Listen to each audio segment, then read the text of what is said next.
तो इस वीडियो में हम डिस्कस करेंगे बीए फिफ्थ सेम हिस्ट्री की यूनिट थर्ड। यूनिट फर्स्ट और सेकंड में ऑलरेडी अपलोड कर चुकी हूँ, अगर आपने नहीं देखी है तो चैनल पे प्लेलिस्ट बनी हुई है, उसमें आप देख सकते हैं। अदरवाइज़ इस वीडियो की डिस्क्रिप्शन बॉक्स में मैं आपको लिंक प्रोवाइड कर दूँगी, वहाँ से देख सकते हैं।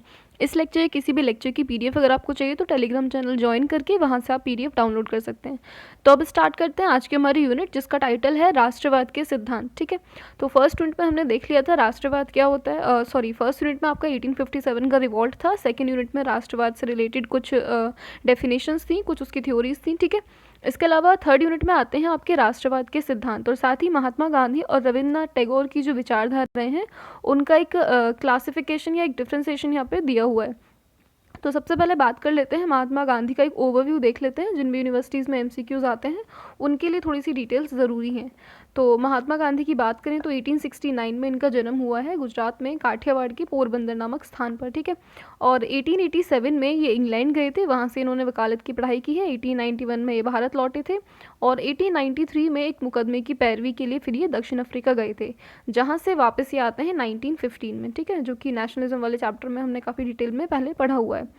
तो उस समय वहाँ पे जो था वो जातिगत भेदभाव की नीति अपनाई जा रही थी और गांधी जी ने वहाँ ठहर कर उस नीति का विरोध किया और उसके लिए दक्षिण अफ्रीका में भारतीय लोगों की स्थिति को सुधारने के प्रयास इन्होंने किए। ठीक है, अब हम देख लेते हैं जो हमारा मेन टॉपिक है, महात्मा गांधी और भारतीय राजनीति। ठीक है, तो महात्मा गांधी का जो भारतीय राजनीति में प्रवेश है उसके जो कुछ इनिशियल स्टेजेस रहे हैं, पहले हम उनको डिस्कस करेंगे कि दक्षिण अफ्रीका की जो सरकार है उसके विरुद्ध संघर्ष में इनको सफलता मिली थी और 1915 में गांधी जी भारत लौटे थे। मतलब 1914 में दक्षिण अफ्रीका का अपना सफल अभियान पूरा करने के बाद में 1915 में ये इंडिया आए और इन्होंने पूरे भारत भ्रमण के बारे में सोचा। तो जब भारत भ्रमण के क्रम में गांधी जी ने पहले 3 संघर्ष किए। सबसे पहले चंपारण बिहार का आता है, उसके बाद अहमदाबाद और खेड़ा का आता है। ठीक है, इन तीनों को हम सत्याग्रह आंदोलन के नाम से भी जानते हैं। तो सबसे पहले देखिए, जब ये चंपारण सत्याग्रह में जाते हैं, देखिए कुछ बुक्स में ना ये चंपारण सत्याग्रह आपको 1916 मेंशन मिलेगा, कुछ में आपको 1917 मिलेगा। तो आप इसको इस तरीके से भी लिख सकते हैं 1916 टू 17। ठीक है, अगला जो अहमदाबाद का होता है वो हमारा 1917 टू 18 चलता है और जो गुजरात खेड़ा का है वो 1918 टू 1919 चलता है। ठीक है, अदरवाइज 16, 17, 18 भी आप लिखते हैं, वो भी गलत नहीं होंगे। तो चंपारण बिहार का जो आंदोलन ये आता है, ये पहला सविनय अवज्ञा आंदोलन था, जहाँ पे चंपारण की जो समस्या थी काफ़ी पुरानी थी। 19वीं सेंचुरी में इसे 3 कठिया पद्धति भी कहा गया था। किसानों को अपनी ही भूमि के 3/20वें हिस्से में नील की खेती करनी अनिवार्य थी और जिसका विरोध वहाँ पे किसान इनके डर से नहीं कर पा रहे थे। तो जर्मनी में रासायनिक रंगों का विकास उस समय तक हो चुका था और जो नील है वो बाज़ारों से बाहर होने लगा था। चंपारण के जो किसान हैं वो मजबूर होने लगे कि खेती बंद करने के लिए खेती को ठुकराना तो चाहते थे, लेकिन वो खुलकर बागान मालिकों का विरोध नहीं कर सकते थे। अब बागान मालिक किसानों की व्यवस्था का फ़ायदा उठा रहे थे और चंपारण से जुड़े ही एक व्यक्ति हैं राजकुमार शुक्ल, जिन्होंने गांधी जी को चंपारण बुलाया और गांधी जी ने इस मामले की जांच के लिए आयोग को समझाया, 3 कठिया पद्धति को समाप्त करने की बात की और अवैध रूप से जो कर यहाँ पे वसूला जा रहा था उसके लिए किसानों को हर्जाना दिया जाए।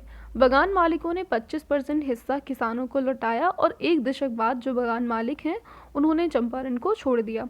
तो ये जो इनका आंदोलन था चंपारण का, ये सक्सेसफुल रहा।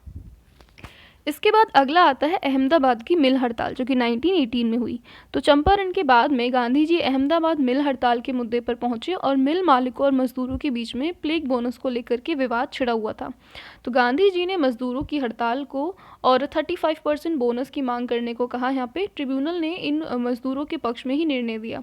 तो निर्णय देखिए एकदम से नहीं हुआ था, यहाँ पे काफ़ी लंबे टाइम तक इस चीज़ का विरोध रहा, काफ़ी हड़तालें इस बीच में हुई, तब जाकर के ये निर्णय लिया गया। ठीक है, बट क्योंकि हम सिर्फ इनका एक ब्रीफ इंट्रोडक्शन देख रहे हैं तो हम ज़्यादा डिटेल में इनको नहीं लिखेंगे।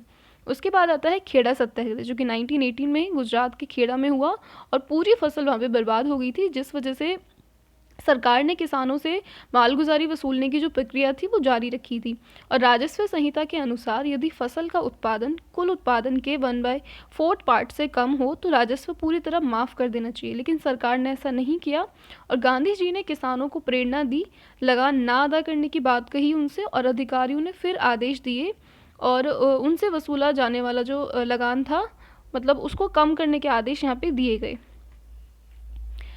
इसके बाद आता है देखिए 1919 में जो शासन द्वारा रॉलेट एक्ट पारित हुआ। जब 1916, 17 और 18 के तीनों ही मूवमेंट सक्सेसफुल रहते हैं तो कहीं ना कहीं फिर जो औपनिवेशिक सरकार थी उसके अंदर ये डर की भावना पैदा होती है कि इसी तरीके से आंदोलन होते रहे तो कहीं ना कहीं उनके लिए समस्याएं हो सकती हैं, राजनीतिक तौर पर और प्रशासनिक तौर पर भी।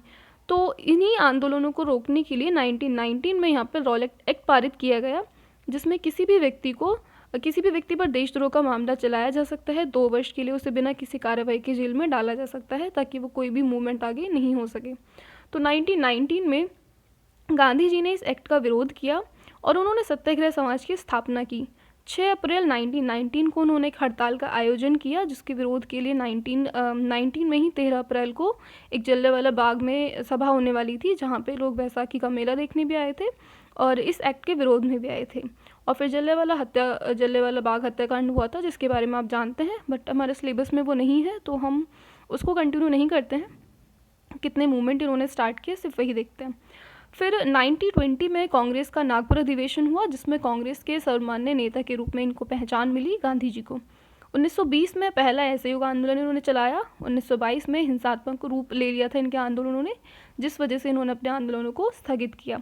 उसके बाद 1930 में सविनय अवज्ञा आंदोलन चलाया और 12 मार्च 1930 को साबरमती से लेकर दांडी के तट तक इन्होंने यात्रा की, जिसको दांडी मार्च के नाम से हम पढ़ते हैं। ठीक है। उसके बाद 1931 में लॉर्ड इरविन और गांधी जी के बीच में एक समझौता हुआ, जिसके बाद कांग्रेस के एकमात्र प्रतिनिधि के रूप में जो सेकेंड राउंड टेबल कॉन्फ्रेंस हुई थी, इसमें इन्होंने पार्टिसिपेट किया था। एंड 1942 में भारत छोड़ो का नारा दिया और करो या मरो जैसे संदेश दिए। ठीक है। तो ये था इनका भारत की राजनीति में प्रवेश। उसके बाद देखते हैं गांधी जी का राष्ट्रीय आंदोलन में योगदान। तो 1919 में कांग्रेस और राष्ट्रीय आंदोलन का नेतृत्व इन्होंने संभाला। राष्ट्रीय आंदोलन के काल को गांधी युग के नाम से भी जाना जाता है और अपने कार्यों से राष्ट्र के हृदय में इन्होंने स्थान बनाया, जिसके लिए भारतीय जनता ने इन्हें राष्ट्रपिता कहा। राष्ट्रीय आंदोलन में इनका योगदान हम देखते हैं।